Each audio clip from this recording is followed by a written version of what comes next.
মুজাহিদা করে প্রচেষ্টা করে আমাদের মাঝে তিনি ইনসাফ কায়েম করেছিলেন, হালাল হারাম তিনি প্রতিষ্ঠিত করেছিলেন। এই যুবকেরা তরুণীরা আল্লাহ নবী ১৫০০ বছর আগে জানিয়ে দিয়েছিলেন, এ বাবা সাহাবীরা শুনে রেখে দাও, এমন একটা সময় আসবে সেই সময় মদ্যপানকারী সংখ্যা বেড়ে যাবে। এই যুবকেরা তরুণেরা আল্লাহ নবী ১৫০০ বছর আগে বলেছিলেন, বাবা সাহাবীরা আখিরি জামানায় নারী পুরুষেরা তারা উলঙ্গ হয়ে ঘুরবে। আল্লাহ নবী সাহাবীরা বললেন, ইয়া রাসূলুল্লাহ তাদের কি লজ্জা লাগবে না, শরম লাগবে না? আল্লাহ নবী সেই সময় বলেছিলেন, ও আমার সাহাবীরা শুনে রেখে দাও, তারা উলঙ্গ হয়ে ঘুরবে তার মানে এটা নয় শরীরের ভিতর পরে তাদের কোনো কাপড় থাকবে না, এটা নয়। আল্লাহ নবী বলেছিলেন, বাবা সাহাবীরা শুনে রাখো, তারা এমন কাপড় পরবে ঠিকই এমন কাপড় পরবে তাদের শরীরের অঙ্গ প্রত্যঙ্গ গুলো বোঝা যাবে। কি গো, যায় কি যায় না? হ্যাঁ, আমাদের সমাজে পর্দার কোনো বিধান আছে? আর পর্দার বিধান আছে? আমি যদি জিজ্ঞাসা করি, এখানে এতগুলি তো মানুষ বসে রয়েছে, ওয়াজ শুনছেন, অনেকের জ্ঞান অনেক বেশি, অনেকে শোনার প্রয়োজন মনে করে না ঠিকই, কিন্তু মাশাআল্লাহ আপনারা তো আছেন। তো এই যে মেয়েদের একটা পর্দার বিষয়, মাহরাম আর গায়ের মাহরাম। মাহরাম কাদের বলা হয়? যাদের সঙ্গে বিবাহ করা হারাম, মানে বিবাহ তাদের সঙ্গে চলবে না। যেমন আব্বার সঙ্গে, চাচার সঙ্গে, ঠিক আছে, নিজের ভাইয়ের সঙ্গে কিংবা নিজের দুধু ভাইয়ের সঙ্গে এরকম। তারপরে এইদিকে মানে কেউ যদি মানে নিজের মানে ভাগনা এরকম ভাবে যদি এরা হয়, তাহলে এরা হলো কি? মাহরাম। আর গায়ের মাহরাম এক কথায় যাদের সঙ্গে বিবাহ জায়েজ তারা হলো গায়ের মাহরাম, ঠিক আছে? তো মাহরাম আর গায়ের মাহরামের পর্দার বিষয় আমাদের মধ্যে মানে কি বলবো 99.95% আমাদের সমাজের মানুষেরা তারা পর্দার বিষয়ে তারা জানে না, জানার প্রয়োজন মনে করে না। আর জানে না বলেই দিনমহর দিয়ে নিজের বউ মানে বিবাহ করে এসে নিজের বউর পেট খুলে রেখে লোককে দেখাচ্ছে। কি খারাপ লাগছে? হ্যাঁ, দেখায় না? এই শাড়িগুলো যে পরে, খ্রিস্টানদের ড্রেস, শাড়িগুলো যে পরে পেট দেখা যায় কি যায় না? এটা হারাম না হালাল? আসেন মাফিরানো জওয়ান তরুণীরা, এর বিভাগের প্রেমিকেরা, আল্লাহ নবী ১৫০০ বছর আগে বলেছিল যেন আমার রাসূলুল্লাহ তিনি দেখিয়ে গিয়েছেন। আজ আমাদের সমাজে যেমন পরিস্থিতি হয়ে গিয়েছে, মানুষ হারাম হালালে বাদ বিচার করে না রে যুবক। এরা জওয়ান তরুণীরা, আল্লাহ নবী ১৫০০ বছর আগেতে পর্দার বিধান সম্পর্কে রাসূলুল্লাহ বলে গিয়েছেন। কোরআন শরীফে আমার আল্লাহ পাক তিনি বলে দিয়েছেন, এই দুনিয়ার মানুষেরা, তোরা যখন দুনিয়ার নারীরা তোরা যখন তোদের মাহরাম পুরুষদের সঙ্গে থাকবি, এক ঘরে তো শ্বশুর রয়েছে, এক ঘরে এমন করে তো সন্তান রয়েছে, এক ঘরে এমন করে তো চাচা রয়েছে, ফ্যামিলিতে যাদের সঙ্গে তোর বিবাহ করা হারাম। এ আমার সাহাবীরা, এ আমার বান্দা বান্দিরা, আল্লাহ পাক জানিয়ে দিলেন যারা মাহরাম হবে তাদের সঙ্গে কেমনটা পর্দা করতে হবে। রাসূলুল্লাহ তিনি বলে দিলেন, একজন নারী গলা থেকে হাঁটু নিচু পর্যন্ত তার জন্য পর্দা করা ফরজ। জোরে বলুন সুবহানাল্লাহ। কোন পর্যন্ত? মাহরাম ব্যক্তির সামনে চুলটুল না, কিন্তু গলা থেকে হাঁটুর নিচ পর্যন্ত এই পর্দাটা করা কি ফরজ। জোরে বলুন সুবহানাল্লাহ। কি গো জানেন তো নাকি? না হুজুর সারা জীবন শুনে যদি চুলমুল ঢেকতে হবে, আর বৌমাদের যদি বাড়ি আবার চুল খালি থাকে আর কিছু কিছু ফটকে হাজি রয়েছে, বৌমা এত বড় বিয়াদব, চুল ঢেকে না কো শ্বশুরের সামনে। কিন্তু শরিয়াতের মসলা হলো যারা মাহরাম, সন্তান, শ্বশুর, এমন করে মামা ইত্যাদি, তাদের সঙ্গে গলা থেকে নিয়ে হাঁটুর নিচ পর্যন্ত এটা হলো ঢাকা ফরজ। আসেন বাপের আর গায়ের মাহরামদের জন্য কোন বিধান দিয়েছে?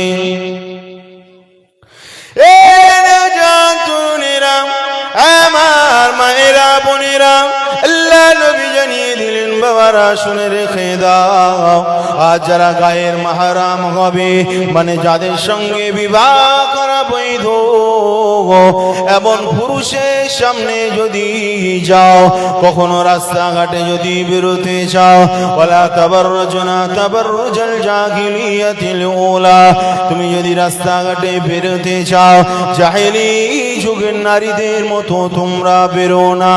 কেন? আল্লাহ নবী বললেন বাবারা শোনো, যারা মাহরাম পুরুষ গায়ের মাহরামের সামনে যাবে, একজন মেয়ে শরীয়তের পর্দার বিধান হলো তার মুখমণ্ডল এখনকার ফতোয়া অনুযায়ী তার মুখমণ্ডল সহ এমন করে হাতের গোড়া, হাতের এমন করে কবজি, আর পায়ের এমন করে পায়ের গোড়ালির নিচ পর্যন্ত তাকে ওটা আবৃত রাখা, ঢেকে রাখা ফরজ। জোরে বলুন সুবহানাল্লাহ।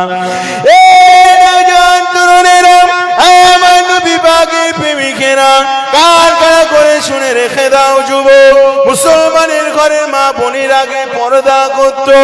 আগেকার মুসলমানের আমাদের মা বোনেদের ইজ্জত ছিল, শরম ছিল, কিন্তু আজ যুগে যুগে আমাদের হায়া লজ্জা আমাদের কাছ থেকে চলে যাচ্ছে। এই যুবকেরা তরুণেরা, যেদিন থেকে সমিতি আমার আপনার ঘরে ঢুকেছে সেদিন থেকে পর্দার বালা উঠে গিয়েছে, পরকীয়া সম্পর্ক বেড়ে গিয়েছে। বেড়ে গিয়েছে কি যাই না? একজন বিবাহিত মহিলা কি কথা বলবে, সাহস মোটেই সাহস হতো না।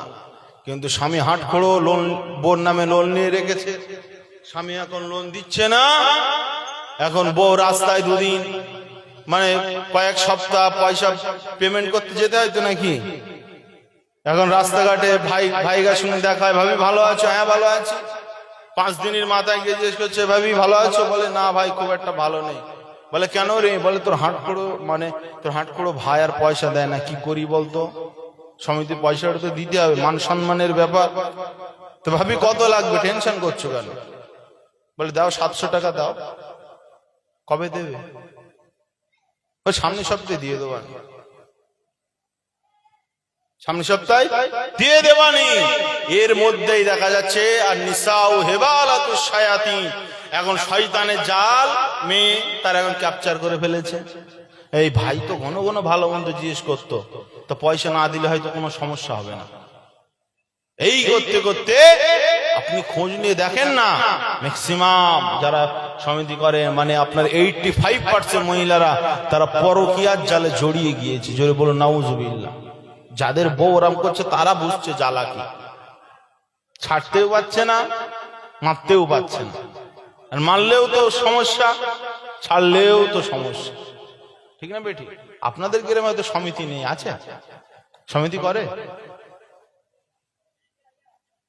বলে মোটেই নেই, মানে বয়স্করা করে বলে আর মোটেই নেই নাকি?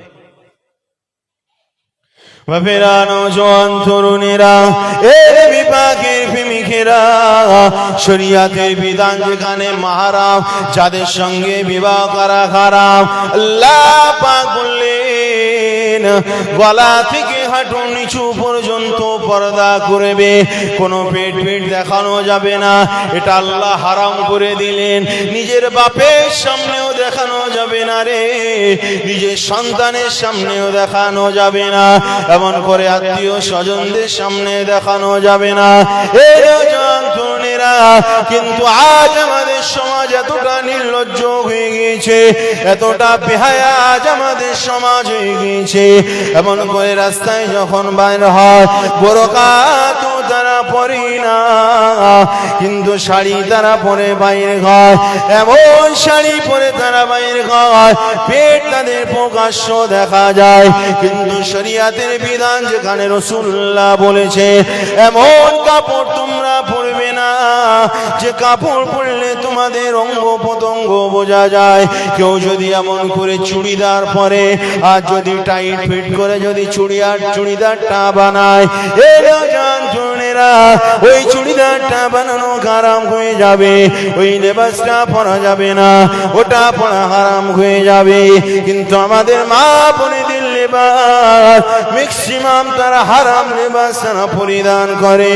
এই যুবকেরা তরুণেরা আর পুরুষদের শরীরে সতর হলো নাভি থেকে নিয়ে হাঁটু পর্যন্ত, এটা পুরুষদের শরীরে সতর।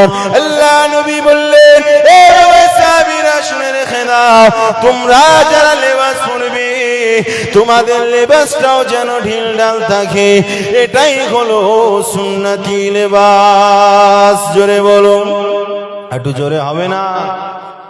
এটাই হলো সুন্নতি লেবাস।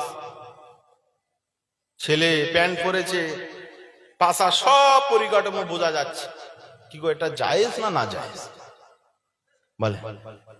আপনার মেয়েকে এখন যে ফ্যাশন হিসেবে লেগিংস কিনে দিলেন, এই গুড়মুড়োর ওপর পর্যন্ত ফ্যাশন, এখন এটা হারাম না হালাল বলে? আপনার স্ত্রীকে যে ভেতরের যে জামা ব্লাউজ যেটাকে বলে, ভেতরের যে জামাটা কিনে দিলেন, আর আপনার স্ত্রী যে পিছনে যে লাভ কাটিংটা পছন্দ করলো, তো এই লাভ কাটিংটা কাকে দেখাবে? কি গো, ওই যে ভেতরের যে শর্ট জামাটা, ওটা কি বের করে ঘোরানোর জন্য? জামাটা বের করে লোককে দেখানোর জন্য বলে? ওটা তো মানে পর্দা করে সুন্দরভাবে সেফটি হিসেবে তো রাখার জন্য, তাই তো নাকি? কিন্তু ঘুরিয়ে মানে ওই দেখাচ্ছে, লোককে দেখাবে, এখানে ডিজাইন, এখানে ডিজাইন, নেটের হাতা। এইগুলো হারাম কি হারাম না? আমাদের সমাজে হারাম ছেয়ে যাচ্ছে তো নাকি? হারাম ছেয়ে যাচ্ছে। আর হারাম আগের জমানায় হতো, টুকটাক হতো, কিন্তু এখন এত পরিমাণে ছেয়ে যাচ্ছে, এখন হুজুররা যদি অতিরিক্ত হারাম নিয়ে বলে, আবার কিছু মানুষের গা জ্বলে। ঠিক না বেটা? আমার নবী ১৫০০ বছর আগে যেটা বলেছে আজ সেগুলো ঘটে যাচ্ছে। হায় আফসোস, মসজিদ ইবাদত করবে, জাহেল ইবাদতকারী সংখ্যা বেড়ে যাচ্ছে। কিচ্ছু বোঝে না কো, শুধু ঘাট ঘাট করে সেজদা মারে। এই ঠিক না বেঠি?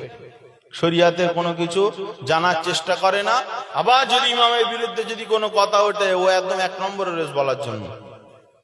এই ঠিক বলছি না বেঠিক বলছি? কি আলোচনা অসুবিধা হচ্ছে নাকি? অসুবিধা হলে বলে, ঘুরিয়ে দে।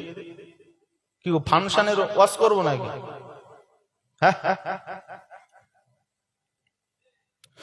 মুসলমান গরিব ছেলে মেয়েরা, নওজোয়ান তরুণেরা, আল্লাহ নবী ১৫০০ বছর আগে জানিয়ে দিয়েছে, হে নওজোয়ান তরুণেরা, মদ পান তোমরা করবে না রে। আখেরি জামানায় মদ পানকারী সংখ্যা বেড়ে যাবে। হে যুবকেরা তরুণেরা, আজ আমাদের সমাজে মদ করে সংখ্যা বেড়ে যাচ্ছে কি জানে?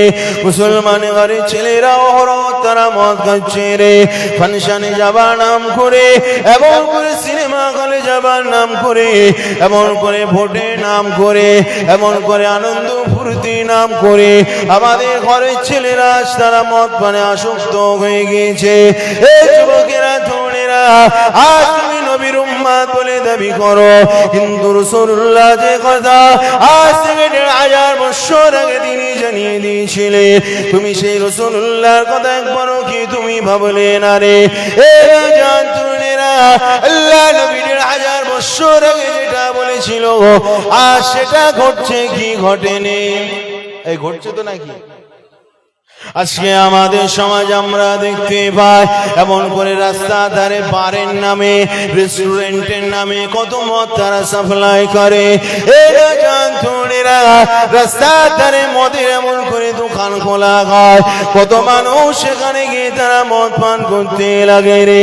এই যুবকেরা মদ এমন একটা হারাম বিষয়, এমন করে সেটা পরিবারকে ধ্বংস করে দেয়, মানুষের এমন করে সংসারকে তছনছ করে দেয়। এমন করে মদ চালিয়ে মদ খেয়ে গাড়ি চালালে গাড়ি দুর্ঘটনা ঘটে যায়, অ্যাক্সিডেন্ট হয় প্রতিদিনে হাজার হাজার নয়। এই যুবক লক্ষ লক্ষ মা বোনেরা আর স্বামী মদ পান করার কারণে মা বোনেদের চোখের পানি ঝরছে, ঘি ঝরে নে। স্বামী মদ পান করে এমন করে জুলুম করে স্ত্রীর উপরে, লক্ষ লক্ষ মা বোনেরা তারা অঝড় নয়নে ঝরঝর করে তারা কাঁপতে লাগে রে, কেননা তাদের স্বামী মদ খায় রে। এই যুবকেরা তরুণেরা এই মদের কারণে আমাদের এই ভারতে প্রতিদিন হাজার হাজার ফ্যামিলি তারা ডিভোর্স হয়ে যাচ্ছে রে, তারা এমন করে সংসার বিচ্ছিন্ন হয়ে যাচ্ছে। এই নওজোয়ান তরুণেরা এই মদের কারণে আজ আমাদের সমাজ ধ্বংস হয়ে যাচ্ছে। আর এইদিকে আমাদের দেশের এমন করে সরকারেরা পুলিশ প্রশাসনেরা তারা মদের পারমিশন এইদিকে দিচ্ছে, আবার যারা মদ খেয়ে রাস্তায় গাড়ি চালাবে তাদের বিরুদ্ধে অ্যাকশন নিচ্ছে। কিন্তু এই পুলিশ প্রশাসনেরা ওই থানাওয়ালা পুলিশেরা তারা কখনো কোনো মহিলার দিকে তাকায় না রে। দিনে প্রতিদিন লক্ষ লক্ষ মহিলা ওই মদ স্বামী নির্যাতন তারা সয়ে যাচ্ছে। কি যায় না আপনাদের গ্রামে খবর নিয়ে দেখা যাবে কত বউ রয়েছে কাঁদে, রাতের অন্ধকারে অঝড় নয়নে ঝরঝর করে কাঁদে, ঠিক না বেটি? আরে বাপেরা দুঃখের কথা কি বলি আপনাকে, আজ আমাদের সমাজের মুসলমানদেরকে এতটা মানুষ দুর্বল ভাবে, আজ আমাদের কর্মের গুণে এতটা আমাদেরকে নিকৃষ্ট ভাবে, আমাদের ধর্মকে তারা অনেকেই শ্রদ্ধা করে না, সম্মান করে না, জানে মুসলমান নিকৃষ্ট জাত হয়ে গিয়েছে, মুসলমান হারাম করে জাত হয়ে গিয়েছে, মুসলমান শয়তানের জাত হয়ে গিয়েছে। এই যুবকেরা তরুণেরা চলো না, সব জায়গায় চলবে ঠিকই, কিন্তু আল্লাহর সঙ্গে চলো না, চলবে না। কদিন আগে বাবা সোশ্যাল মিডিয়ায় দেখছিলাম এমন করে ওই যে নিউ টাউনে হজ হাউস, সেখানে বিধায়ক নওশাদ সিদ্দিকী গিয়েছিল সেখানে তল্লাশি করার জন্য। এই যুবকেরা তরুণেরা আমাদের সমাজে দেখবেন মসজিদে অনেক ছেলে নামাজ পড়তে যায়, খৈনি খায়, কিন্তু বিড়ি খায়, কিন্তু মসজিদে ঢোকে বিড়ি নিয়ে ঢোকে না, মসজিদে ঢোকে খৈনি নিয়ে ঢোকে না, নেশা দ্রব্য জিনিস নিয়ে মসজিদে ঢোকে না, কারণ ওটা হলো একটা সম্মানের জায়গা রে। কিন্তু এমন করে হজ হাউস, এমন করে নিউ টাউনে নওশাদ ভাই গিয়ে ওখানে তল্লাশি করল রে যুবক। ওখানে দেখতে পাওয়া গেল ওযুখানার ডাস্টবিনের ভিতরে এমন করে মদের ফাইল সেখানে পাওয়া গিয়েছে। জোরে বলো না নাউজুবিল্লাহ। এতদিন রাস্তাঘাটে মদ বিক্রি হতো, বন জঙ্গলে গিয়ে মদ খেত, সিনেমা হলে গিয়ে, রেস্টুরেন্টে গিয়ে, বারে গিয়ে মদ খেত, আর এখন কোথায়? হজ হাউজে। হুজুর বলবেন, হয়তো আপনি বলবেন যে হুজুর আপনি ডাইরেক্ট বলেন হজ হাউজে মদ খেতে পারে, ওটা তো ফাঁসানোর চক্রান্ত তো হতে পারে বদনাম করার জন্য, ঠিক না বেঠিক বলেন? আমার প্রশ্ন, হজ হাউজে কি কোনো সিসি ক্যামেরা থাকার কথা, হ্যাঁ কি না? হ্যাঁ তো নাকি? হজ হাউজে আপনার প্রতিটা জায়গায় সিসি ক্যামেরা রয়েছে। কি গো, যারা সিসি ক্যামেরা নজরদারি করে তাদের চোখে পড়বে কি পড়বে না? হ্যাঁ, যদি বদনাম করার চক্রান্ত হতো তাহলে যারা নিজেদেরকে নির্দোষ প্রমাণ করতে চাইছে তারা তাহলে তো বলে দিত যে ঠিক আছে আমরা সিসি ফুটেজে আমরা দেখে নিচ্ছি কেউ ওখানে বসে খেয়েছে নাকি কেউ বাইরেগত খেয়ে মানে সে মানে মদের বোতলটা ওখানে রেখে দিয়ে চলে গিয়েছে। কি এটা দরকার ছিল কি ছিল না? দুদিন আমি আজকে ওয়াজ করব মদের বিরুদ্ধে। কালকের একজন হিংস্র মানবরূপী শয়তান এসে বলবে হুজুর এত মদ খাবার, মদের বিরুদ্ধে ওয়াজ করা কি দরকার? হজ হাউসে তো হাজিরা মদ খাচ্ছে। এই জোরে বলো না নাউজুবিল্লাহ। হাজিরা মদ খায়? কেউ মদ মনে হচ্ছে জায়েজ আছে, তাই না? হ্যাঁ জায়েজ আছে তো নাকি? আমাদের দেওবন্দের ছাত্র জনাব মাওলানা সিদ্দিকুল্লাহ সাহেব তিনি মদের পক্ষে সই করেছেন, মানে জায়েজ আছে তো নাকি? হ্যাঁ জায়েজ আছে তো নাকি? জায়েজ আছে বলেই খাচ্ছে। কবরে যাও বুঝবে, তোমার সারা দুনিয়া সব তল্লাশি হয় আর ওই জায়গাটা তোমার সিসি ফুটেজে কাজ করেনি। মুসলমান সজাগ হও, তোমাকে ফাঁসানোর চেষ্টা করা হচ্ছে। সোশ্যাল মিডিয়ায় দেখছো নি এই ফাঁসানোর চেষ্টা করা হচ্ছে কি হয়নি? হিন্দু মুসলমান দাঙ্গা লাগানোর চেষ্টা করা হচ্ছে কি হয়নি? এই যে আমাদের হিন্দু ভাইদের যে একটা মেলা হয়েছে কুম্ভ মেলা, তাই তো নাকি? মানে মহাকুম্ভ মেলা, মানে কত 144 বছর পর, তাই তো? আর এমনি প্রতি 12 বছর পর পর একটা মেলা হয়, কুম্ভই মেলায় হয়, কিন্তু এই 144 বছর পর এটা মানে মহাকুম্ভ মেলা। তো এই কুম্ভ মেলায় আমি মানে ভিডিও দেখছি, আমার ওই যে হিন্দু মা বোনেদের মানে রাত্রে যখন দেখি, নিঝুম ভাবে দেখি মা বোনেদের, কসম বলছি মা বোনেদের ওই যে কান্না, হাহাকার, রোনাজারি, চোখের পানি দেখে আমি নিজেই কেঁদে ফেলেছি। মানে এতটা তারা অসহায় বোধ করছে, সেখানে কোনো তারা সাহায্যকারী খুঁজে তারা পাচ্ছে না। সবচেয়ে দুঃখের বিষয় লাগলো এটাই, ঠিক আছে তোমার হিন্দু ধর্মের সংস্কৃতি তোমরা পালন করছো, এতে আমাদের কিছু বলার আছে ভাই? এতে আমাদের কিছু বলার নেই, একদম কিচ্ছু বলার নেই। তবে যারা ওখানে যাচ্ছে তাদেরকে গাইড করার দরকার ছিল কি ছিল না? একজন বোন কাঁদছে, 2 বোন রয়েছে আর একজন সঙ্গে একটা পুরুষ রয়েছে, কাঁদছে। মানে ওর একটা 16 বছর বয়সে একটা বোন, মানে 3-4 দিন ধরে নিখোঁজ হয়ে গিয়েছে, কোনো খবর নেই। পুলিশ ভাইয়ের কাছে গিয়ে বলছে একটু আমার বোনকে একটু সন্ধান করে দেন, নিখোঁজ হয়ে গিয়েছে। যারই জিজ্ঞেস করছে সে বলছে আমি আজকে নতুন ডিউটিতে এসেছি, আমি কিছু জানি না।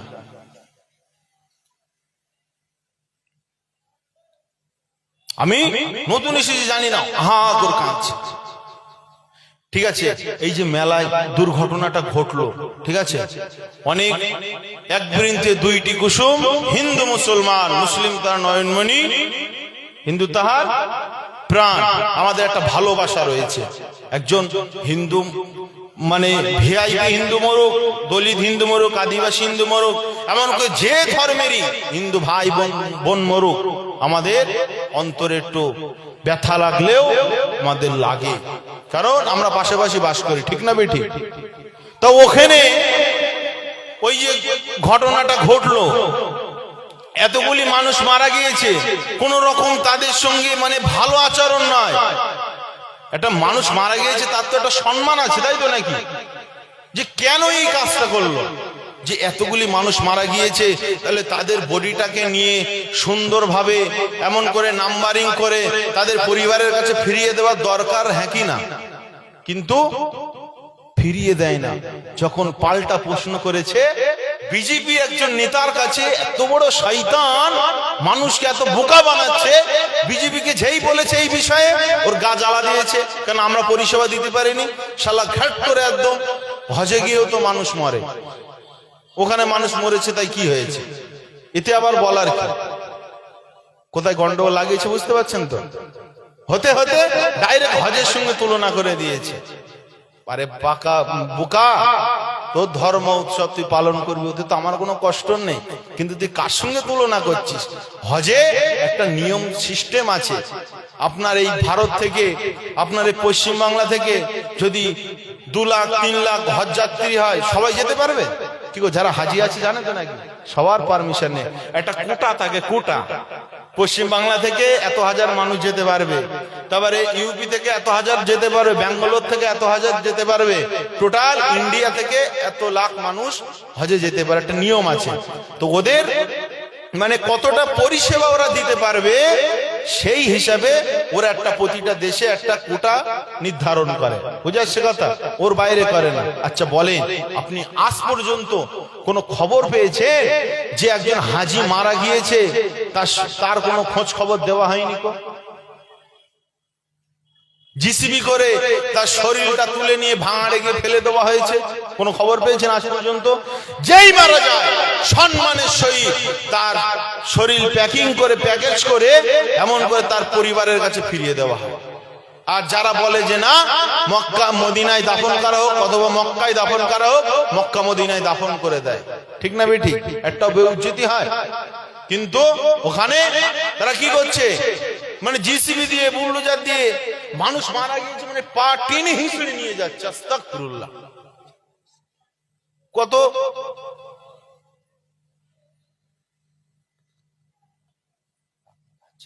কত মানে নোংরা মন মানসিকতার তারা লোক, বলেন তো? কি আমি খারাপ বলছি নাকি? আমি বোঝাতে চাইছি এইটাই।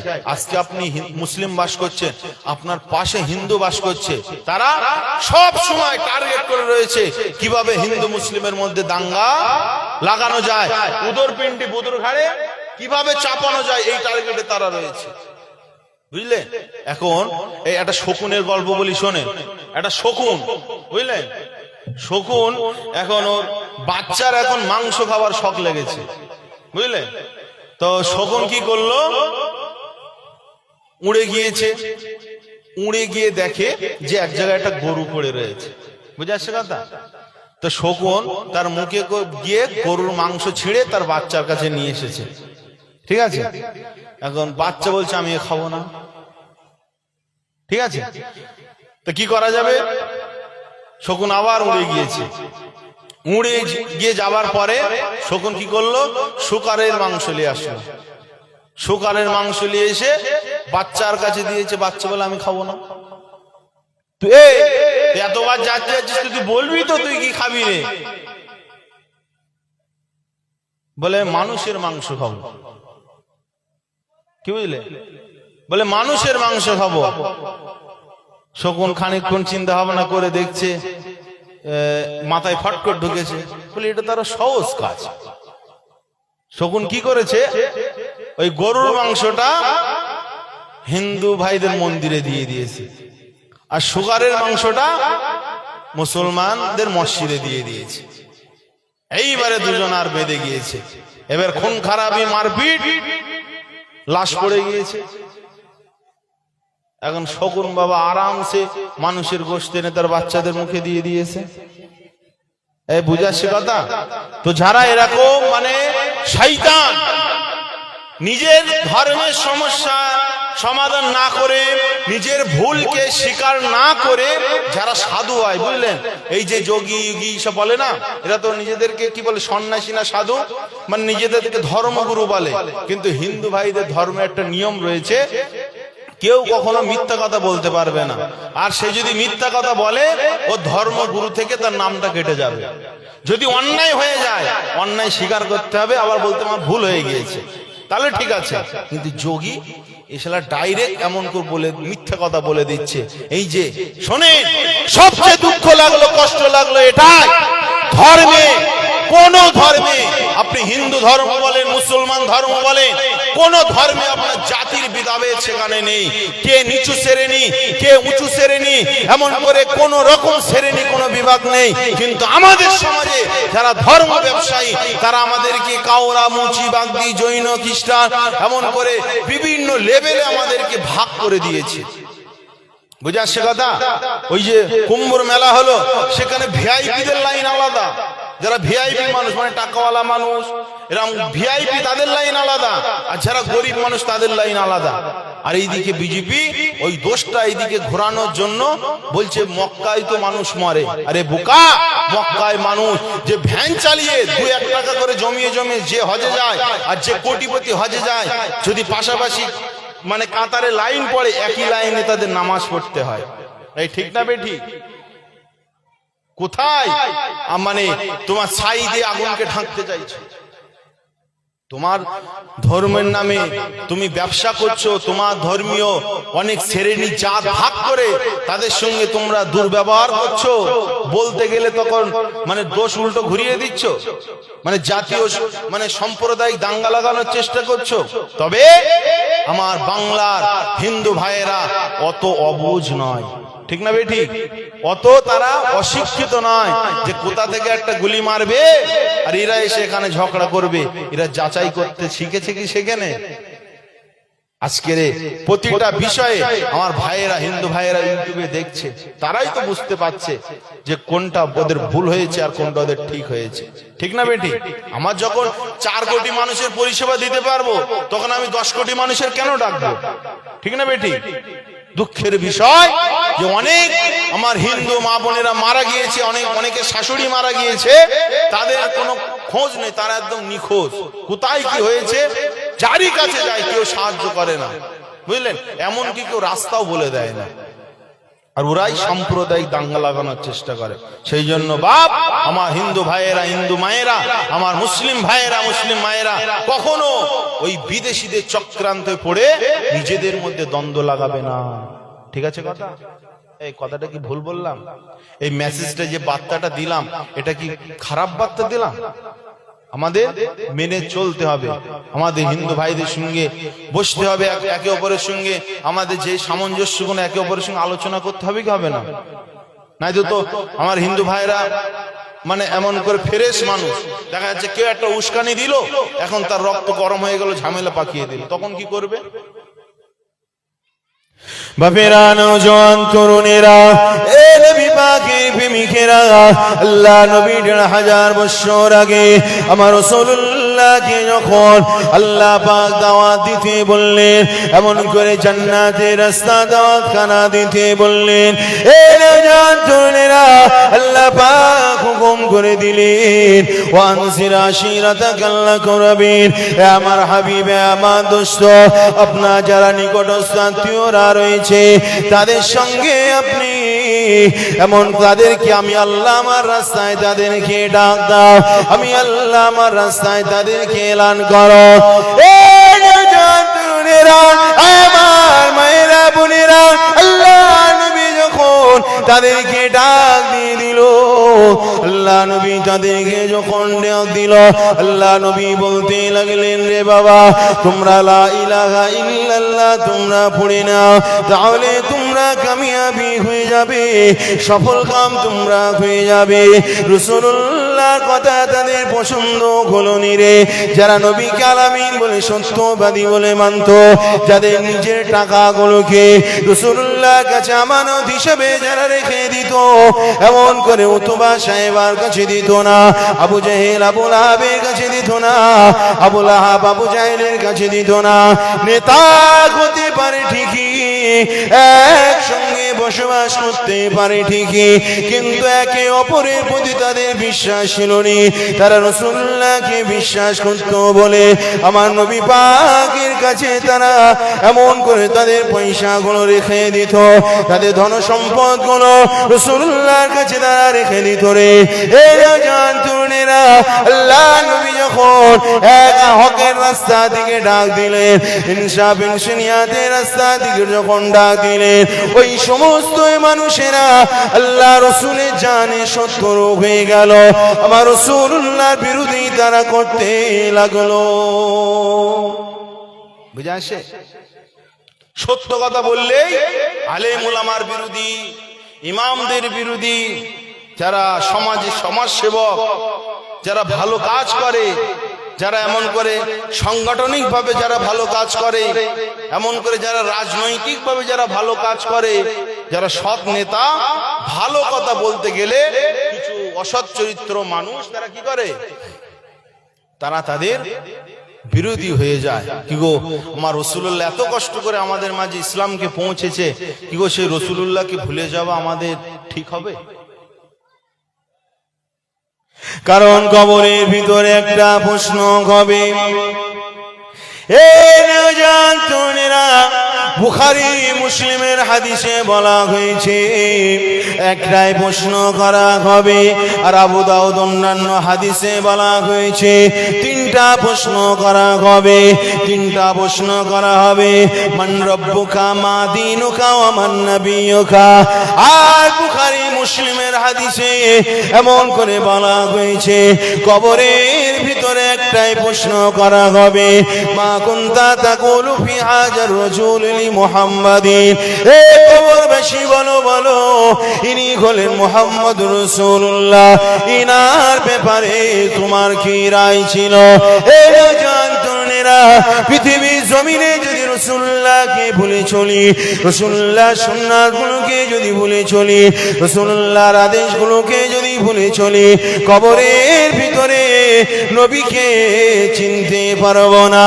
আর যদি নবীকে প্রেম করে চলি, নবীর প্রতিটা কথাকে যদি আমি আপনি মেনে চলি, নবীর সুন্নাতগুলোকে যদি আমি আপনি মেনে চলি, নবীর আদেশ নিষেধগুলোকে যদি আমি আপনি মেনে চলি, এই জানেরা কবরের ভিতরে রাসূলুল্লাহকে যখন হাজির করা হবে, সেই সময় ইমানদার বলে দেবে নবিয়ুনা মুহাম্মদুর রাসূলুল্লাহ সাল্লাল্লাহু আলাইহি ওয়াসাল্লাম। জোরে বলুন সুবহানাল্লাহ, আরো জোরে বলুন সুবহানাল্লাহ। আমার নবী কবরে যে আমার রাসূলকে চিনে নেবে, সেই মানুষটা জান্নাতি হয়ে যাবে। জোরে বলুন সুবহানাল্লাহ। আর যে চিনতে পারবে না, কি গো, সে জান্নাতে যাবে? আর রাসূলুল্লাহকে চিনার জন্য প্রথম নম্বর শর্ত হলো রাসূলুল্লাহর কথা মতো চলতে হবে। রাসূল যেটা নিষেধ করেছে, নিষেধটা নিষেধ বলেই মানতে হবে। মানে জমানা বদলে গেছে ভেবে হারামকে হালাল ভাবা যাবে না। বুঝাচ্ছে কথা? জমানা বদলে গেছে, হারামকে হালাল ভাবা যাবে না। আমাদের বিয়ে শাদী হয়, বিয়ে শাদী দিয়ে কি গো, মেয়ের বাড়ি 150-200 জন যায় কি যায় না? এই যাই তো নাকি? জায়েজ হবে? হ্যাঁ জায়েজ হবে। একজন মেয়ের বাপ মেয়েকে বিয়ে দিচ্ছে, একে এদিকে কষ্ট, গরিব মানুষ, খাবানোর মতো সমর্থ নেই, আর তুমি ছেলের বাপ হয়ে শয়তান জানোয়ার বুড়ো বাঁদর তোমার ছেলেকে বিয়ে দিচ্ছ। বৌমাকে বাড়ি নিয়ে আসবে, তোমার ছেলের ঘরে একটা খাট জুটলো নি, একটা শোকেস জুটলো নি, একটা আলমারি জুটলো নি তোমার ছেলের ঘরে। আর মেয়ে দেখতে যাচ্ছ, আর মেয়ের বাপের সঙ্গে পাকামো করছো, গল্প দিচ্ছ যে না না না না আমার কিছু লাগবে না, কিছু লাগবে না।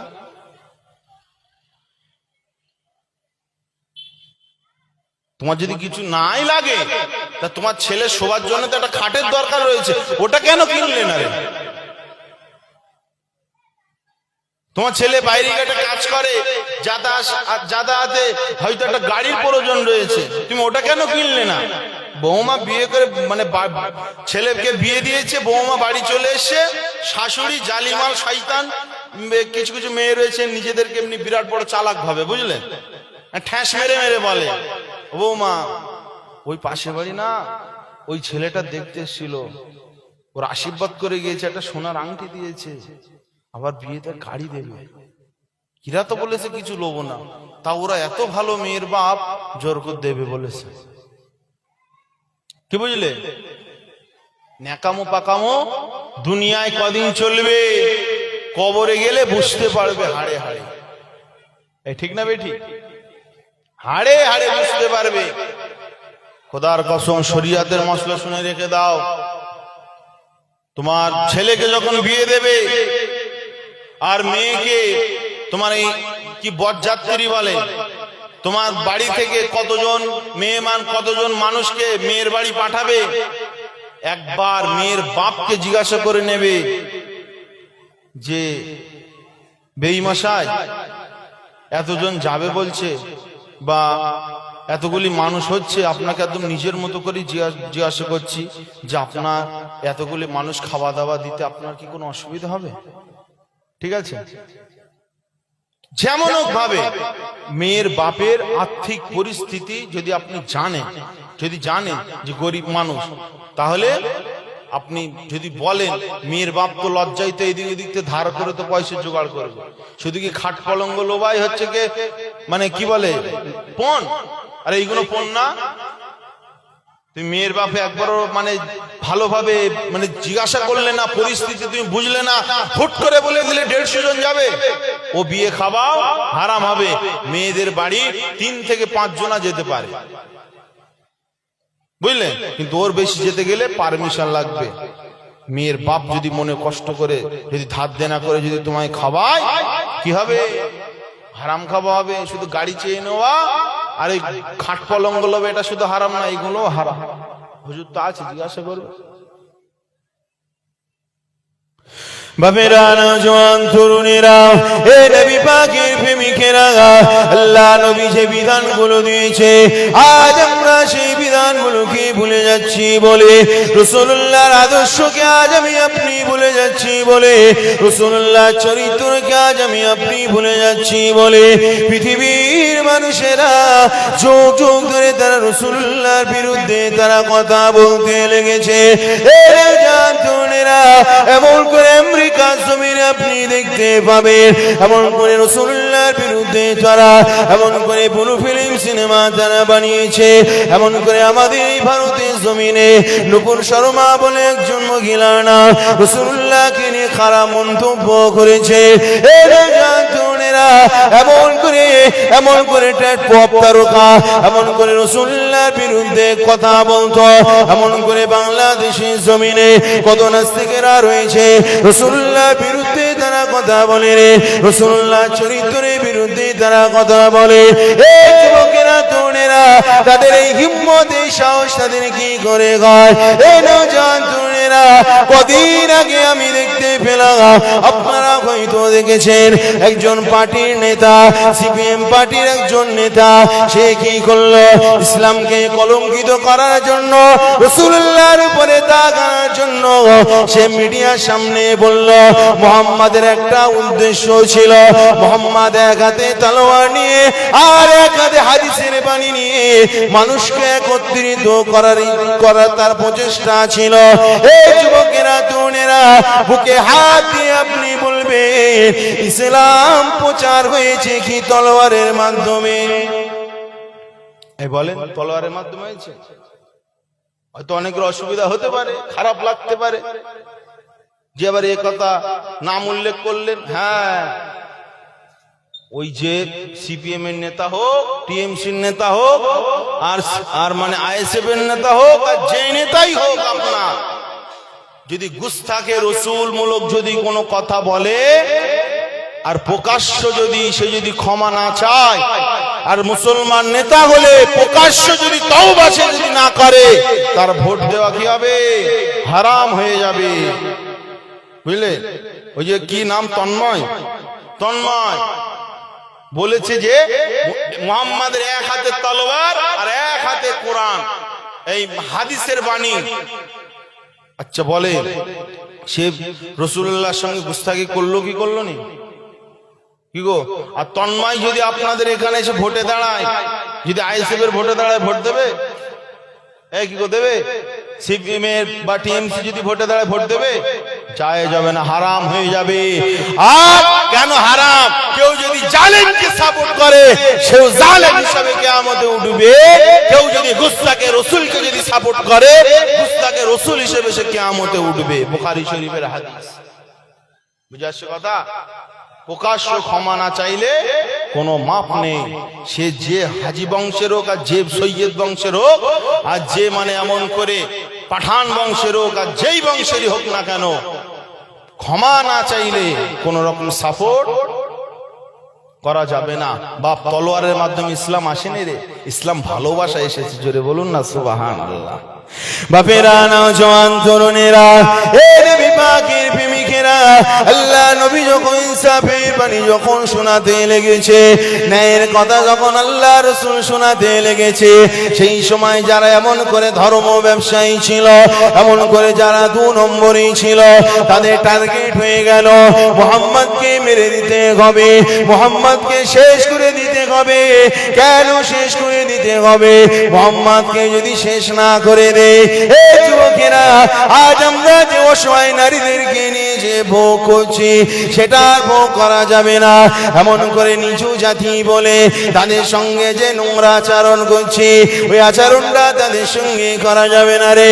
এই নওজোয়ান তরুণেরা, কয়েকদিনের আগের ঘটনা রে, এমন করে ইউপির একটা মহিলাকে নিয়ে, এমন করে নিচু বংশে পরিচিত একজন মহিলাকে নিয়ে গ্যাং রেপ করে তার চোখটা উপড়ে দিয়ে তাকে মেরে দিয়েছে। এই নওজোয়ান তরুণেরা, দলিত হবার কারণে সে ইনসাফ পায়নি রে, সে বিচার পায়নি।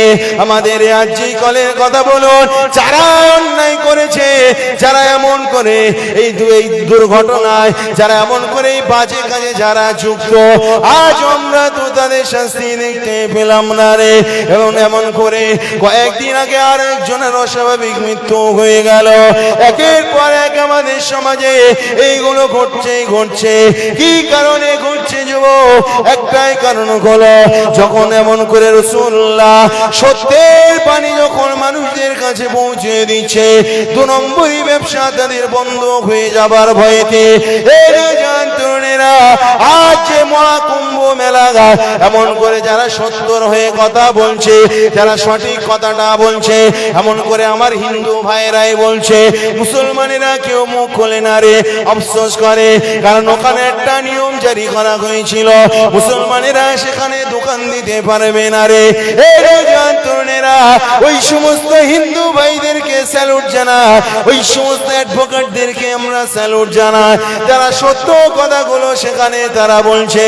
এই নওজোয়ান তরুণেরা, এই সত্য কথা বলার কারণে তাদের বিরুদ্ধে চক্রান্ত করছে রে যুবক।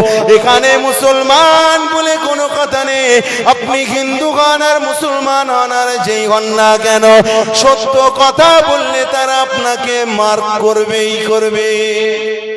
যেই বলবে মার্ক করে দিবে।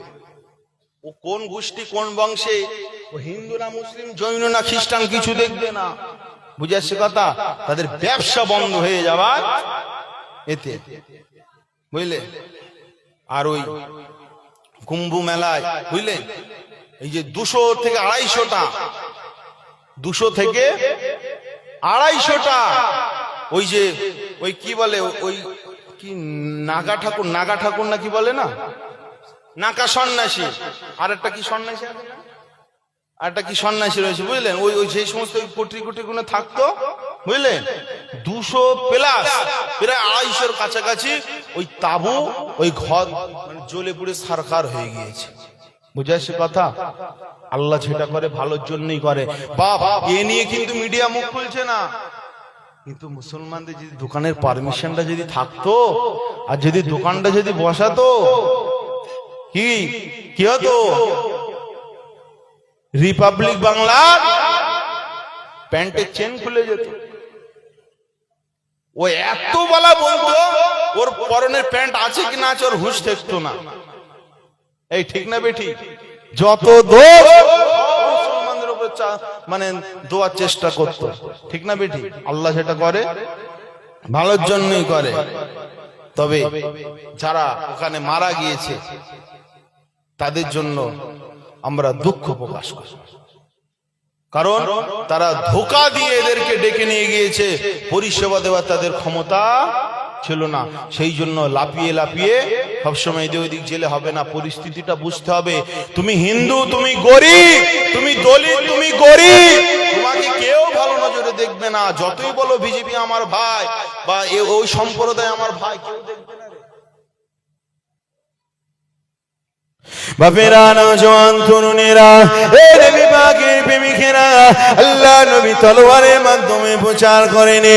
এই যে তন্ময় বলল তলোয়ারের মাধ্যমে প্রচার করেছে, না রে যুবক শুনে রাখো, আমার নবী যখন কলেমা দাওয়াত দিয়েছেন, এক আল্লাহ দিকে আসতে বলেছে, জুলুমের বিরুদ্ধে যখন বলেছে, এমন করে ইনসাফের পক্ষে বলেছে, ন্যায়ের পক্ষে বলেছে, অন্যায়ের বিরুদ্ধে বলেছে, এই যুবকেরা তরুণেরা তারা সেই সময় ভাবতে লাগলো, আবু জেহেল আবু লাহাব ভাবতে লাগলো, উতবা সাহেবা ভাবতে লাগলো, মুহাম্মাদের জবানকে বন্ধ করতে হবে, মুহাম্মাদের কথাকে বন্ধ করতে হবে। অতএব কি করা যায়? মুহাম্মাদকে জানে মেরে দিতে হবে। কে মুহাম্মাদকে জানে মেরে দেবে? এমন করে নেতারা তো সামনে আসতে পারে না রে যুবক। সেই সময় মক্কার নেতারা কি করলো? আবু জেহেল আবু লাহাব উতবা সাহেবা কি করলো? এই তরুণেরা এমন করে গ্রাম্য মানুষদের কাছে চলে গেল, বস্তিতে গিয়ে তারা ঘুরতে লাগলো আর বলতে লাগলো যে মুহাম্মাদকে মারতে পারবে 100 উট, তাকে এমন করে পুরস্কার দেওয়া হবে। এই যুবকেরা তরুণেরা আল্লাহ নবীকে মারবে। একজনা রাজি হয়ে গেল, সে কোন এমন করে সুপার বাড়ি, এমন করে স্ট্যান্ডার্ড পরিবারের সন্তান নাই রে যে রাজি হয়ে গেল। আমার আপনার মতো ভিখারি ঘর, আমার আপনার মতো গরিব ঘরের মানুষই রাজি হলো। কারা রাজি হলো? গরিব মানে এমএলএ এমপি কেউ আসবে না, মারবে না বন্দুক ধরে, বুঝলে? অত সাহস কেউ, অনেকে কিরাম বোর্ড খেলো না, এই খেলো তো নাকি খেলো না? আমি মাঝে সাথে খেলি এখনো, বুঝলে? অনেক সময় মনে হলে একটু কিরাম বোর্ড পিটে, আমি তো জুয়া খেলছি না, বুঝলে? আবার অনেকে হয়তো ফতোয়া দেবে ওই যে গুটি খেলা তো হারাম। আরে গুটি খেলা হারাম না রে বোকা, ওই যে দাওয়া খেলা, দাওয়াই তো গুটি রয়েছে, তাই না? ওই দাওয়া খেলাটা ও জুয়ার জন্যই ওর মানে তৈরি করা হয়েছে, ওর উৎপত্তি থেকে জুয়ার জন্যই ওর তৈরি করা হয়েছে, ওই জন্য দাওয়া খেলাটা হারাম। আর যে টাস, এই টাসটা জুয়ার জন্যই বানানো হয়েছে, সেই জন্য এগুলো কি হারাম। আর কিরাম বোর্ড খেলা, হ্যাঁ, যদি অনেক সময় অতিবাহিত হয়ে যায়, নামাজের সময় অতিবাহিত হয়ে যায়, এই যে ফুটবল খেলা যদি নামাজের সময় অতিবাহিত হয়ে যায়, যদি সতর আলকা হয়, এই জন্য এই সমস্ত কারণে এগুলো কি মানে সময়ের জন্য এইগুলো হারাম। কিন্তু আপনি যদি সময় মেনটেন করেন, দেখা যাচ্ছে দোকানে একটা চা খেতে আসলেন, দেখা যাচ্ছে সব নিজেদের বন্ধু বান্ধবরা দেখি 2-1 বোর্ড খেলে বাড়ি যায়, বুঝলে? এতে কোনো জোয়া টোয়া কিছু নাই, এমনি খেললেন বাড়ি গেলেন, কোনো বিনিময় আপনি আদান প্রদান করলেন না, কোনো ব্যাপার না, তো বুঝলেন? তো অনেক সময় দেখা যাচ্ছে এখন গুটি রেড রয়েছে, রেডটা আমাকে ফেলতে হবে, রেড আমাকে ফেলতে হবে। এখন রেড রয়েছে বেশ পকেটের কাছাকাছি, এখন ডাইরেক্ট স্ট্রাইক মারতেও পারছি না, কারণ সামনে গুটি রয়েছে। তখন কি করি? তখন যারা খেলে তারা কি করে, এরা মানে স্ট্রাইক মারবে, স্ট্রাইক মারছে সাদা গুটিতে, ও শালা সাদা গুটি মানে রেডের পেছনে গিয়ে ঠেলা মেরে রেড পড়ে গেল। এখন লাল শালা ভাবছে আমি তো পড়লাম গর্তই, তা কোন শালা আমাকে ঠেলা দিল? ও ভাবছে গেলা সাদা আমাকে ঠেলা দিয়েছে, কিন্তু আসলকে ঠেলা দিয়েছে স্ট্রাইকার, তাই তো? স্ট্রাইক ওই তো আসল ঠেলা দিয়েছে, তারপরই তোর পেছন লেগে তাও তুই গাড্ডায় পড়লি নে, বুঝে আসছে কথা? তো যারা গরিব মানুষ তাদের টাকার লালসা দেখিয়েছে আবু জেহেল আবু লাহাব, আর বলেছে তোরা যদি মারতে পারিস মুহাম্মদকে এই তোর পুরস্কার দেব। গরিব মানুষ রাজি হয়ে গেল, বুঝলেন? আমাদের গ্রামে সব গরিব মানুষেরাই রাজি হয়, এই ওর গালি দিতে হবে, ওর চড় মারতে হবে, ওর ঘর ভাঙতে হবে, সব গরিবেরাই রাজি হয়, বুঝলেন? আর ভালো ভালো লোকের ছেলেরা কি করে, ওরা বিদেশে পড়াশোনা করে, ওই নেতা মন্ত্রীর ছেলেরা বিদেশে পড়াশোনা করে, আর আমরা এখানে ঝগড়া ঝগড়ি করি, এই ঠিক না বেঠি? তুমি ভোটের সময় এত লাপাচ্ছে, এত বাহাদুর, রক্তের বিরাট তেজ ভোটের সময়, বুঝলে? খোকা কোন স্কুলে যাচ্ছে? প্রাইমারি স্কুলে যাচ্ছে, বুঝলেন? আমাদের এই প্রাইমারি স্কুলে গেছে, তো দেশের নাম কি রে? বলে আমাদের দেশের নাম হিজলিয়া। হ্যাঁ, বুঝে আসছে কথা? দেশের নাম হিজলিয়া। কোন ক্লাসের ছাত্র? ক্লাস 4 এর ছাত্র, বুঝলে? আর যাদের কথা শুনে তুমি এত বাহাদুরি দেখালে, রক্তর গরম দেখালে, দেখো খোঁজ নিয়ে দেখোগে ওদের ছেলে মেয়েরা প্রাইভেট স্কুলে পড়ছে, মাসে 500-700 টাকা করে বেতন দিয়ে, যাও খোঁজ নিয়ে দেখো। এবার ব্যতিক্রম কিছু আমার যারা এই রাজনীতি করে, যারা করে, কিছু ভাই আমার ভালো রয়েছে। সবাই বলুন আলহামদুলিল্লাহ। আল্লাহ তাদের সমাজের কাজ করা, আরো বেশি বেশি কাজ করা তৌফিক দান করুন। সকলে বলুন না আল্লাহুম্মা। বাপেরা, নওজোয়ান তরুণেরা, এ নবী পাকের প্রেমিকেরা, রাসূলুল্লাহকে মারার জন্য গরিব বাড়ির একজন রাজি হয়ে গেল। সে রাসূলুল্লাহকে মেরে দেবে। গরিব মানুষ কিন্তু সাহস পায় না নবী পাকের দরবারে গিয়ে আল্লাহ রাসূলকে মারবে। সে সাহস পাইছে না গো। এমন করে সে নজরদারি রেখে দিল।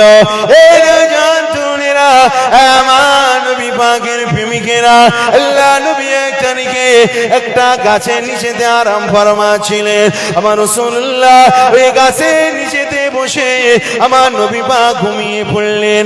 আর এইদিকে এই মানুষটা একটা তলোয়ার নিয়ে আমার নবী পাকের দরবারে চলে গেল।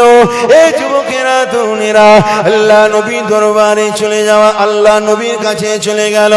আমার রাসূলুল্লাহ শরীরে দুই সাইডে দুটো পা দিয়ে নঙ্গা তলোয়ার, উলঙ্গ তলোয়ার নিয়ে আমার রাসূলুল্লাহর বুকেতে আঘাত করে বেরে। এই যুবকেরা, তরুণেরা, সেই সময় ওই কাফেরটা, মুশরিকটা সেই সময় বলেছিল, আমার রাসূলুল্লাহ চোখটা খুলে গিয়েছে। সেই সময় বলেছিল, রে মুহাম্মদ, বলো বলো আজ তোকে কে বাঁচাবে? মুহাম্মদ বল, আজ তোকে কে বাঁচাবে? আমার এই তলোয়ারের হাত থেকে কে বাঁচাবে রে? এই নওজোয়ান তরুণেরা, আল্লাহ নবী তিনি কোনো কথা না ভেবে আল্লাহ নবী একটা কথাই বলেছিলেন, আমাকে আমার আল্লাহ পাক বাঁচাবে। এই নওজোয়ান তরুণেরা, আমার নবী পাকের প্রেমিকেরা, আমার রাসূলুল্লাহ বলার সঙ্গে সঙ্গে ওই বেঈমানের হাত থেকে তলোয়ারটা পড়ে গেল।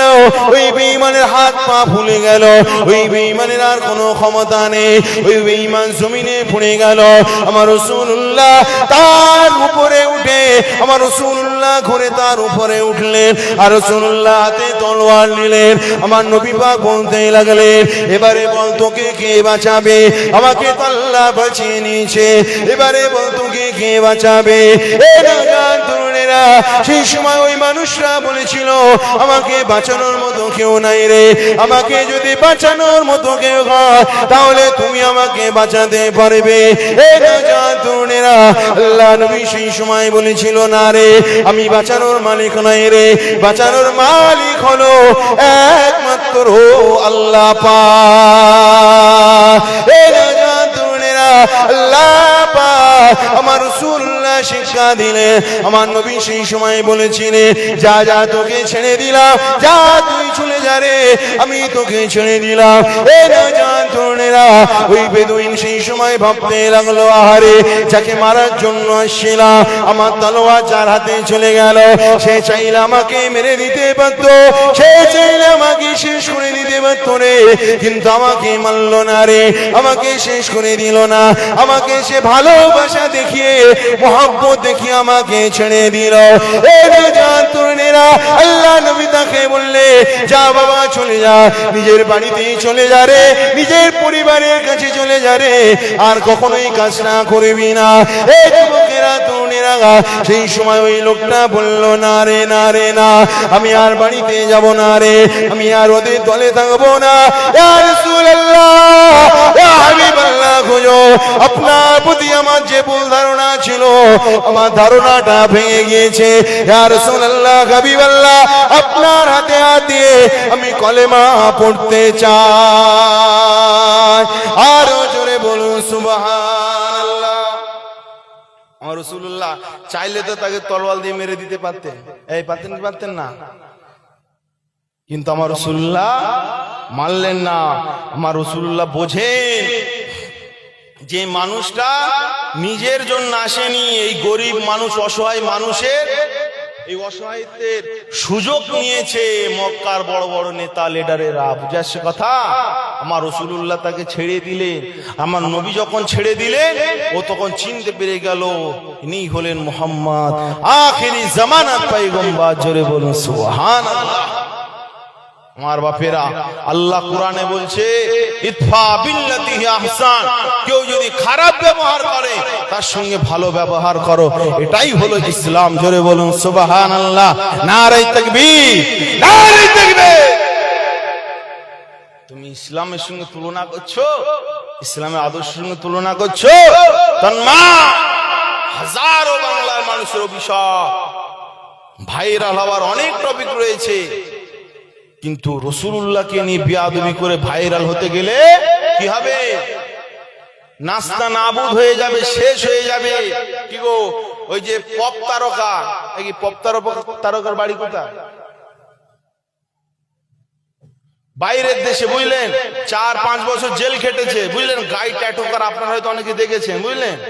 রাসূলুল্লাহর বিরুদ্ধে বলতো আর গান করতো, আর ওই মানে শরীরে সব ট্যাটু অঙ্কন করা ছিল। তার ফাঁসি মানে মৃত্যুদণ্ড রায় দিয়ে তাকে ফাঁসি দেওয়া হয়েছে। জোরে বলুন সুবহানাল্লাহ। কোন ধর্মকে গালি দিতে নেই, কোন ধর্মের দেব দেবীকে গালি দিতে নেই। আল্লাহ বলেছে তোমরা অন্য কোন ধর্মের দেব দেবীকে গালি দিবে না। কোরআন শরীফে আছে। কারণ তুমি যদি গালি দাও তাহলে ওরাও পাল্টা গালি দেবে। কি গো, এর থেকে শান্তির বার্তা আর কিছু হতে পারে? আর কিছু হতে পারে? তো ওই বিজেপি শয়তান বারবার উগলে দিতে লাগে। তবে ভাই, ওরা হয়তো চেষ্টা করে যাচ্ছে, কিন্তু আমার না হয়তো কষ্ট লাগে, মাঝে মাঝে মিডিয়া দেখি, কিন্তু আমার মনে হয় যে আমরা তো কিছু বলছি না, ঠিক আছে। যারা যত মিডিয়ারা, যারা মানে বিজেপিদের মিডিয়া, মানে বজরংবলীদের যারা মিডিয়া, যারা ওদের পক্ষে হয়ে আমাদের বিরুদ্ধে যত 2 নম্বরই বলছে, বুঝলেন, যত পাচ্ছে তত বলছে, ঠিক আছে। আচ্ছা বলেন, এই জিনিসগুলো যে মুসলিমদের নামে এত দুর্নাম বদনাম, কি গো, এই যে এত গাচ্ছে, বলেন বাস্তবে কি আমার যে সমস্ত হিন্দু ভাইয়েরা তারা মিডিয়াগুলো দেখছে, খবরগুলো দেখছে, আর বাস্তবের সঙ্গে কি তারা মিল পাচ্ছে? বলেন, মিল পাচ্ছে বাস্তবের সঙ্গে? তারা মিল পাচ্ছে না। তারা ইসলাম ধর্মকে বদনাম করতে যায়, এবং যারা ধর্ম ব্যবসায়ী, নিজের ধর্মকে যারা পুঁজি বানিয়েছে, ব্যবসায়ের যারা পুঁজি বানিয়েছে, 2 নম্বরই মানে ধর্ম ব্যবসায়ী, বুঝলেন, 2 নম্বরই ধর্ম ব্যবসায়ী। দেখেন, হিন্দু ধর্মে যারা গুরু সবাই কিন্তু ব্যবসায়ী না ভাই। ঠিক বলছি না ভুল বলছি? সবাই ব্যবসায়ী না, বুঝলেন। বিজেপির কিছু গুরু রয়েছে, বুঝলেন, আর সত্যিকারের হাকিকাতে সনাতন ধর্মের কিছু গুরু রয়েছে। এটা আপনাকে মানতেই হবে, বুঝলেন। যারা বিজেপির গুরু না, এই কুম্ভ মেলায় যে ঝামেলাটা হলো না, তারা বলছে যে তাদের ভাষায় কি মানে মুফত কি মুখ হয়ে গিয়া, মানে ওই যে মানে তারা মানে মারা যায়নি গো, মানে তারা মুক্তি পেয়ে গিয়েছে, মানে পাপ থেকে তারা মুক্তি পেয়ে গিয়েছে, এরকম ভাবে বোঝাতে চাইছে, বুঝলেন, কুম্ভ মেলা। তো আর একজন মানে ওর কাছে তো হিসাব চাচ্ছে যে এতগুলো দুর্ঘটনা ঘটলো, এর মানে কোনো ঠাঁই ঠিকানা নেই, কোনো রেকর্ড নেই, কোনো হুদুস নেই, এরকম ভাবে অন্যায় কাজ কেন করা হলো? ও তখন ঘুরিয়ে বলছে যে ওরা মরেনি, ওরা মানে ওই মুক্তি পেয়ে গিয়েছে, বুঝাচ্ছে কথা। বলে তাহলে ওখানে গিয়ে যদি শুধু মুক্তি পেয়ে যায়, আর একজন মানে আমার সাধু বাবা মানে বলছে, বুঝলেন, মানে সনাতন ধর্মের গুরু একজন বলছে যে ওরা যদি মুক্তি পেয়ে যায়, ওখানে গিয়ে যদি মরলে যদি মুক্তি হয়ে যায়, তাহলে যে বাবা বলছে তারা মুক্তি পেয়ে গিয়েছে, তারা মরেনি, তাহলে আমি তাকে পেছন দিয়ে ধাক্কা দেই, সে তো মরে গেলে মুক্তি পেয়ে যাবে, বুঝে আসছে কথা। তাহলে হিন্দু ধর্মের মধ্যে ভালো ধর্মগুরু রয়েছে, আবার খারাপ ধর্মগুরু রয়েছে, আর মুসলমানদের মধ্যে খায়রুল উলামা শাররুল উলামা, ভালো আলেম আর খারাপ আলেম আছে, বুঝে আসছে কথা। ভালো আলেম তারা মানুষকে সঠিক রাস্তা দেখায়, বুঝে আসছে কথা। যারা ভালো ধর্মগুরু, হিন্দু ভালো ধর্মগুরু যারা অনুসরণ করে, তারা কখনো জাতির মধ্যে বিধাভেদ লাগাবে না, বুঝে আসছে কথা। আর যারা ভালো আলেমের অনুসরণ করে, কথা শুনে, ধর্মগুরুর কথা শুনে, তারাও কোনোদিন বিধাভেদ লাগাবে না। কিন্তু 2 নম্বরই ধর্ম ব্যবসায়ী গুরুরা, সে হিন্দু আর মুসলিমও, তাদের কথায় যদি কেউ চলে, কি হবে? গন্ডগোল ঝামেলা তৈরি হয়, বুঝলেন। শুধু ওই কপালে কট্টর হিন্দুর লিখলে হিন্দু হওয়া যায়? হিন্দু হওয়া যায় না রে। এখনো অনেক আলেম রয়েছে, এই যে আমাদের হিন্দু ভাইরা ধুতি পরে না, তো অনেক আলেম রয়েছে ওই ধুতির কাপড় কিনে মাথায় পাকড়ি করে ওয়াশ করতে আসে, বুঝলে? ওরা বিবাদ লাগাতে চায়। আর যারা সত্য সন্ন্যাসী তারা মানুষের মধ্যে ভ্রাতৃত্ব তৈরি করতে যায়। বলুন আলহামদুলিল্লাহ। আমাদের দেশ এই জন্যই হলো সোনার দেশ, জোরে বলুন না সুবহান। বাপেরা, নওজোয়ান তরুণেরা, এই নবী পাকের প্রেমিকেরা, কান খাড়া করে শুনে নাও রে যুবক, আজ এই পৃথিবীর জমিনে রাসূলুল্লাহর বিরোধী যারা করেছে তাদেরকে তারা একদিন শেষ হয়ে যাবে। এই নওজোয়ানেরা, ইসলাম এমন করে তলোয়ারের মাধ্যমে আসেনি। আমার রাসূলুল্লাহ আমার রাসূলুল্লাহর কথায়, আমার রাসূলুল্লাহর প্রেম ভালোবাসায়, আমার রাসূলুল্লাহর ব্যবহারে দেশের মানুষেরা রাসূলুল্লাহকে চিনে নিয়ে কালেমা পড়ে মুসলমান হয়েছে। আমার নবী পাকের প্রেমিকেরা, আল্লাহ নবীর বাড়িতে এবং অন্যান্য সাহাবীদের বাড়িতে অনেক বেঈমান বেদুইনেরা তারা রাসূলুল্লাহ সাহাবীদের বাড়িতে তারা গোলামি করত, তারা এমন করে কাজকর্ম করত, চাকরি করত। কোন রেকর্ড পৃথিবীর জমিনে না, সুযোগ পেয়ে কোন সাহাবী তাদেরকে তলোয়ার দেখিয়ে ইসলাম ধর্ম কবুল করিয়েছে, এরকম কোন রেকর্ড নাই। আজ পর্যন্ত শুনেছে কোন রেকর্ড নাই। আমার আব্বারা, মায়েরা, বোনেরা, কাকা করে শুনে রেখে দাও রে যুবক, এই যে বদরের যুদ্ধ হলো, ওই বদরের যুদ্ধেতে 313 জন সাহাবী তারা এমন করে বদর প্রান্তে ছিল। আর এইদিকে মক্কার কাফেরেরা 1000 এবং কম বেশি 200 থেকে 300 নারী, টোটাল 1200 থেকে 1300 নারী পুরুষেরা তারা এমন করে বদর প্রান্তে চলে গেল। তারা মুসলমানকে মিটিয়ে দেবে, মুসলমানকে তারা শেষ করে দেবে, মুসলমানকে নাস্তানাবুদ করে দেবে, মুসলমানদের অস্তিত্ব রাখবে না রে। আর ওইদিকে 313 জন সাহাবী সবাই প্রথমত বদরের প্রান্তরে আসেনি, এমন করে 100 থেকে 150 সাহাবী তারা তাদের তাঁবুতে ছিল। আর এইদিকে এমন করে 100 থেকে 150 সাহাবী তারা ওই বদরের প্রান্তরে তারা হাজির হয়েছিল। কেন তারা হাজির হয়েছিল? কারণ হলো মক্কা থেকে মদিনা এমন করে শাম দেশে আবু সুফিয়ান তারা অস্ত্র শস্ত্র কেনার জন্য দলবল নিয়ে তারা এসেছিল। ওখানে ব্যবসা করে টাকা পেয়ে সেখান থেকে অস্ত্র কিনে নিয়ে তারা বাড়ি যেতে লাগলো। আল্লাহ নবী সেই সময় কি করেছিলে? সাহাবীদেরকে বলেছিলে, এ বাবা সাহাবীরা রে, তোমরা ওদেরকে আটক করো, কারণ ওরা যদি ওই তলোয়ার নিয়ে যদি ওরা বাড়িতে চলে যায় তাহলে ওরা আমাদেরকে আবার শেষ করে দেবে, তারা প্ল্যান করবে। কারণ আমরা মক্কা থেকে চলে এসেছি, মদিনা সরজমিনে চলে এসেছি, তারা আবার দলবল নিয়ে তারা আবার এই মদিনার উপরে আক্রমণ করবে। এই জাতনেরা, আমার রাসূলুল্লাহ যুদ্ধ করার উদ্দেশ্য ছিল না, আমার রাসূলুল্লাহ তাদের অস্ত্র শস্ত্রগুলোকে কেড়ে নেওয়ার উদ্দেশ্য ছিল। কারণ শান্তির বাণী, শান্তির বার্তা বাহক প্রফেট মুহাম্মদুর রাসূলুল্লাহ, জোরে বলুন সুবহানাল্লাহ। এই লোকেরা তরুণেরা কান খাড়া করে শুনে রেখে দাও বাবারা, আপনাকে বোঝাচ্ছি রে, যখন এমন করে রাসূলুল্লাহ সাহাবীরা আবু সুফিয়ানের দলকে আটক করবে, আবু সুফিয়ান এই খবরটা পেয়ে গেল। সেই সময় আবু সুফিয়ান কি করলো? মক্কার জমিনে আবু জেহেলের কাছে চিঠি পাঠিয়ে দিল আর বলে দিল, রে আবু জেহেল, আমাদের নেতা মুহাম্মাদের দলবলেরা আমাদের উপরে আক্রমণ করবে বাপ। সেই সময় আবু জেহেল কি করলো? 1200 থেকে 1300 এমন করে দলবল নিয়ে তারা চলে আসলো। প্রতিটা সাজে 10টা থেকে 11টা করে উট জবাই হবে, আর 200 থেকে 300 নারী তারা নিয়ে আসলো, তাদের সঙ্গে আনন্দ ফুর্তি করবে। এই টোটাল 1200 থেকে 1300 তারা বদরের প্রান্তে রওনা দিয়ে দিল। আর এই দেখে আবু সুফিয়ান কি করলো? সে ভাব বুঝতে পেরে একটা নদীর অন্য রাস্তা দিয়ে মক্কায় চলে গেল। বুঝাচ্ছে? অন্য রাস্তা দিয়ে মক্কা জমিনে চলে গিয়েছে। আবু সুফিয়ান চিঠি পাঠিয়েছিল যে আমরা রাস্তা কেটে বেরিয়ে পড়েছি, কিন্তু আবু জেহেল দেখছে এই তো আমি 1200-1300 মানুষ জড়ো করে ফেলেছি, বুঝলে, 1200-1300 মানুষ জড়ো করে ফেলেছি। এই একটা সুযোগ, যে কালে আমরা সব অস্ত্র শস্ত্র নিয়ে যে কালে আমরা সাজিয়ে ফেলেছি, আমরা কি আর ফিরিয়ে যাব? একবার শেষ দেখা দেখেই যায়, বুঝাচ্ছে কথা। আর নবী সাহাবীরা প্রথমত 100 থেকে 150 জন সাহাবীরা রয়েছে, কাছে কোনো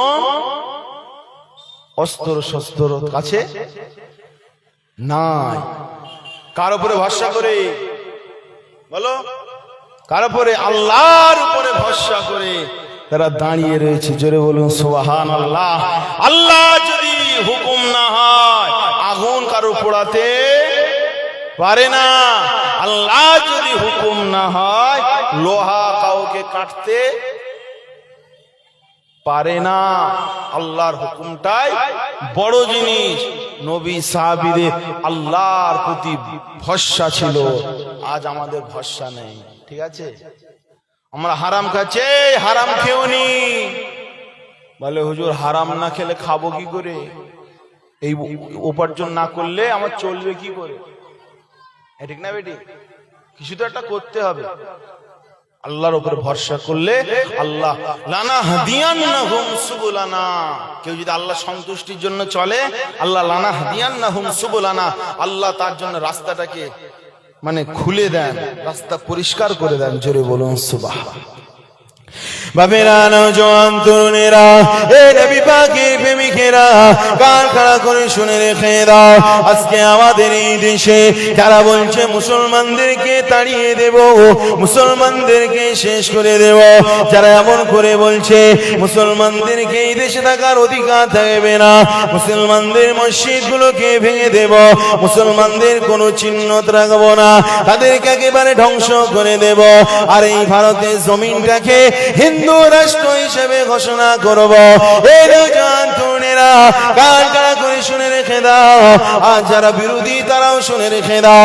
এই ধর্মকে মিটানো যাবে না, মুসলমানদেরকে শেষ করা যাবে না, তবে মুসলমানদের কর্মের কারণে, মুসলমানদের ব্যবহারের কারণে হয়তো জুলুম অত্যাচার হবে ঠিকই, হয়তো জালেম বাদশার সম্মুখীন হতে হবে ঠিকই, কিন্তু ইসলামকে কখনো মিটাতে পারবে না। জোরে বলুন সুবহানাল্লাহ। যারা ইসলামকে মিটাতে চাইছো কান খাড়া করে শুনে রেখে দাও, ইসলাম যদি মিটানোর হতো বদরের প্রান্তরে ইসলাম মিটে যেত। এই যুবকেরা তরুণেরা, ইসলাম যদি মিটবার হতো, ফেরাউন চেষ্টা করেছিল, ইসলাম মিটাতে পারেনি, ফেরাউন শেষ হয়ে গেল। এমন করে বদরের প্রান্তরে, উহুদের প্রান্তরে আর অন্যান্য যুদ্ধে ইসলামকে মিটাতে তারা চেয়েছিল, কিন্তু তারা নাকাম হয়ে গেল, তারা সফল হলো না, মিটাতে পারলো না। এই যুবকেরা, আজ যদি ইসলাম মিটাতে যদি পারত, ইসলাম যদি মিটবার হতো, কারবালার প্রান্তরে ইসলাম মিটে যেত, আমাদের কাছে আজ আসতো না রে। এই যুবকেরা তরুণেরা, ইসলামের দায়িত্ব এক আমার আল্লাহর হাতে। তরুণেরা, যারা এমন করে চিন্তা করো ইসলামকে ধ্বংস করে দেব, না না, ইসলাম ধ্বংস করতে পারবে না।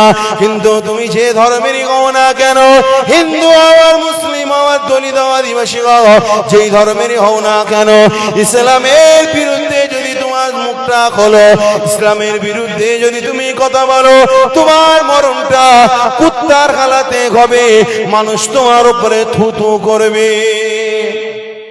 এই ঠিক না বেটি? কেউ পারবে না। আমাদের মুসলমান সমাজে কত আছে না নাস্তিক, আল্লাহকে মানে না, নবীকে মানে না, ইসলামে যত দুর্নাম বদনাম গায়, ইসলামকে শেষ করে দিতে চায়। বুঝে আসছে কথা? আছে তো নাকি? হ্যাঁ, পারবে? পারবে না রে, কেউ বুঝাতে পারবে না। যারা চিন্তা করছে তাদের চিন্তা বৃথা হয়ে যাবে, তাদের চিন্তা শেষ হয়ে যাবে। ইসলাম আল্লাহ কিয়ামত পর্যন্ত কায়েম রেখে দেবে। জোরে বলো। এই একটু জোরে হবে না সুবহানাল্লাহ? নারায়ে তাকবীর, নারায়ে তাকবীর। আমার বাপেরা, হুজুর চলে এসেছে, বুঝলে? তো আমার ভাই, একটাই মেসেজ, নবীর আদর্শ মেনে চলো, কোন জালিম এক চুল পরিমাণ ক্ষতি করতে পারবে না। জোরে বলো ইনশাআল্লাহ, জোরে বলো ইনশাআল্লাহ। আর নবীর আদর্শ যদি মেনে না চলো, আর যদি মুসিবতে পড়ে যদি দোয়া করো, সাহায্য পাবে না। আদর্শ অনুযায়ী জীবন গড়ো, রসুল রসুল করে চলো, দুর্নীতিকে পরিহার করো, আর রাজনীতিকে আঁকড়ে ধরো। ঠিক আছে? দুর্নীতি ছেড়ে দাও, আর রাজনীতি মানে শ্রেষ্ঠ নীতি, কোরআন হাদিসের নীতিকে আঁকড়ে ধরো। আর যখন যার ভোট দেওয়ার প্রয়োজন হবে তখন তাকে ভোট দিও। কেউ কথা ক্লিয়ার তো নাকি? কারো ঠ্যাস মারলাম, কারো গুতো মারলাম, কোন পার্টিকে খারাপ বললাম? কিছু তো বলিনি। দুটো রাস্তার কথা বললাম। যেমন শ্বশুর বাড়ির থেকে টাকা ঝেড়ে খাওয়া, কি বললাম? হারাম বললাম তো নাকি? ধারের নামে হারাম, এটা বললাম হারাম। তো এটাও যেমন হারাম, ঠিক তেমনই কেউ যদি কারোর নামে যদি ডবল ঘর দিয়ে, আর তার কাছ থেকে যদি, মানে প্রথমে একবার ঘর দিয়েছে, ঠিক আছে, তারপরে আবার লিস্ট এসে তা ওর নাম আবার আর একবার ঢুকিয়ে দিয়েছে, আর ওকে বলছে যে ঠিক আছে তোর নাম আবার দেবো, আমার কিন্তু 30,000 টাকা দিতে হবে। বুঝলেন কথা? এটা কি? এটাও দুর্নীতি, বুঝলেন? এটা হলো হারাম, এই জিনিসগুলো হারাম। তারপরে এই যে ধরো আপনাদের গ্রামে ধরেন পাইলিং এর জন্য 2 লাখ টাকা দিল, বুঝলেন? এবারে যে মানে নেতা, এবার রাস্তা যারা কাজ করবে তাদের কি বললে, তো 2 লাখ টাকা দেবো, তুই যদি আমার 50,000 টাকা দিস তাহলে তোর এই কাজটা দেবো। এখন ওই যে মিস্ত্রি সে ভাবছে যে 50,000 টাকা চাচ্ছে, তা দে দেই। আরো মানে সিমেন্ট বালি ইটের জায়গায় কি করছে, অ্যালবেস্টার কিংবা ওই পিচের টিন মেরে পাইলিং করে দিচ্ছে, বুঝলেন? কিন্তু সরকারের কাছে বিল যাচ্ছে কত? 3 লাখ টাকার বিল যাচ্ছে, কিংবা 2 লাখ টাকা যেটা বরাদ্দ বাজেট, ওই টাকার বিল লিখিত ভাবে সরকারের কাছে যাচ্ছে, কিন্তু 1.5 লাখ টাকা আপনার কাজ হচ্ছে, আর 50,000 টাকা চলে যাচ্ছে পকেটে। এখন এই টাকা, হারামের টাকা নিয়ে যদি বাবা হজে গিয়ে যদি বড় শয়তান, মেজো শয়তান আর ছোট শয়তানে পাথর মারে, কি কাজ হবে বলে মনে হয়? কাজ হবে না। আমার বাবা, দুর্নীতিকে পরিহার করো, রাজনীতিকে আঁকড়ে ধরো। কোরআন হাদিসের নীতি শ্রেষ্ঠ নীতি, এটাই হলো রাজনীতি। যেমন ঘরের মধ্যে শ্রেষ্ঠ বাড়ি হলো রাজবাড়ি, যেমন পথের মধ্যে শ্রেষ্ঠ পথ হলো রাজপথ, যেমন ঘোড়ার মধ্যে শ্রেষ্ঠ ঘোড়া হলো রাজঘোড়া, যেমন হাঁসের মধ্যে শ্রেষ্ঠ হাঁস হলো রাজা হাঁস, ঠিক তেমন নীতির মধ্যে শ্রেষ্ঠ নীতি হলো রাজনীতি। কোরআন হাদিসের নীতি আঁকড়ে ধরো, কবরের ভিতরে ইনশাআল্লাহ রাসূলুল্লাহকে চিনে যাবে। আল্লাহ আমাদের কবুল করুক।